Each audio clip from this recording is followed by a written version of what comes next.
നമസ്കാരം. തൊടിയിലെ ചെടി എന്ന പരിപാടിയിലേക്ക് ഏവർക്കും സ്വാഗതം. ഇന്ന് പരിചയപ്പെടുത്തുന്നത് മൂവിലയാണ്. ഹ്രസ്വ പഞ്ചമൂലം, ദശമൂലം എന്നീ പ്രസിദ്ധമായ ഔഷധങ്ങളിലെ ഒരു അംഗമാണ് ഈ മൂവില.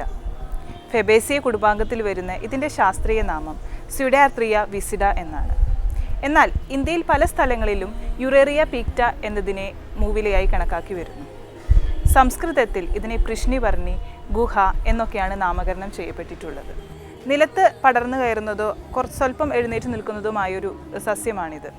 ഇതിൻ്റെ ഇലകൾ ഒരു തണ്ടിൽ 3 ഇലകൾ വരെ കാണാൻ സാധിക്കും. അതിലത്തെ നടുക്കിലത്തെ ഇല 2 ഇലകളെ വെച്ച് നോക്കുമ്പോൾ കുറച്ചും കൂടി വലിപ്പമുള്ളതായി കാണപ്പെടും. കടും പച്ച നിറത്തിലുള്ള ഇതിൻ്റെ ഇലകൾക്ക് ഇളം പച്ച നിറത്തിലുള്ള ചെറിയൊരു രൂപങ്ങളും ഇലയിൽ കാണാൻ സാധിക്കും. അതുകൊണ്ട് തന്നെ സംസ്കൃതത്തിൽ ചിത്രവർണ്ണക എന്നും ഇതിനെ നാമകരണം ചെയ്യപ്പെട്ടിട്ടുണ്ട്. വളരെ ചെറിയ നിരവധി പൂക്കൾ ഇതിലുണ്ടാവും.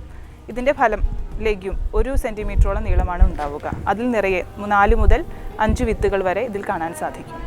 രക്താർശസ്, രക്താതിസാരം, ഹൃദ്രോഗം, രക്തവാതം എന്നീ അസുഖങ്ങൾക്കൊക്കെ വളരെ ഫലപ്രദമായിട്ടുള്ള ഒരു ഔഷധമാണ് മൂവില.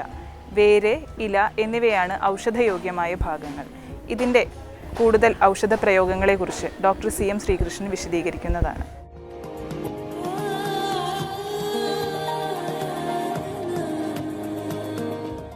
ഈ മൂവില അല്ലെങ്കിൽ പ്രശ്നിപർണി അത് വളരെ അത്ഭുതമായ, അതായത് വളരെയധികം ഒരു ഡിവൈൻ ഡ്രഗ് എന്ന് വേണമെങ്കിൽ പറയാം.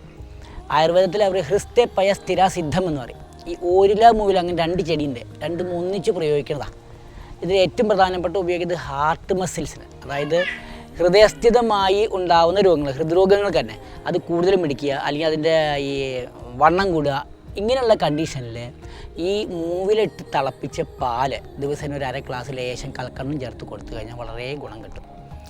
പിന്നെ അതുപോലെ തന്നെ ഈ കിതപ്പ്, ഈ നടന്നാൽ കിതപ്പുള്ള ആൾക്കാർ, ഇവിടെ ഈ 2 ഭാഗത്തുണ്ടാകുന്ന ഈ ഞരമ്പുകൾ വീർത്ത് വരുന്ന ആൾക്കാർ, പ്രത്യേകിച്ച് ഈ പാട്ടുകാർക്കൊക്കെ ഈ പെട്ടെന്ന് ഈ ഞരമ്പ് വീർക്കും.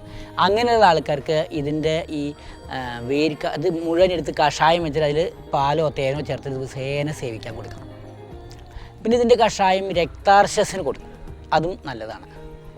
പിന്നെ ഇതിൻ്റെ ഒരു ഉപയോഗം ഈ മൈഗ്രെയിൻ രോഗികൾക്ക് പെട്ടെന്ന് തലവേദന വന്നു കഴിഞ്ഞാൽ ഇത് വെറുതെ വെള്ളത്തിൽ അരച്ചിട്ട് 2 ഭാഗത്തും പരട്ടിക്കഴിഞ്ഞാൽ പെട്ടെന്ന് തന്നെ തലവേദന കുറയും.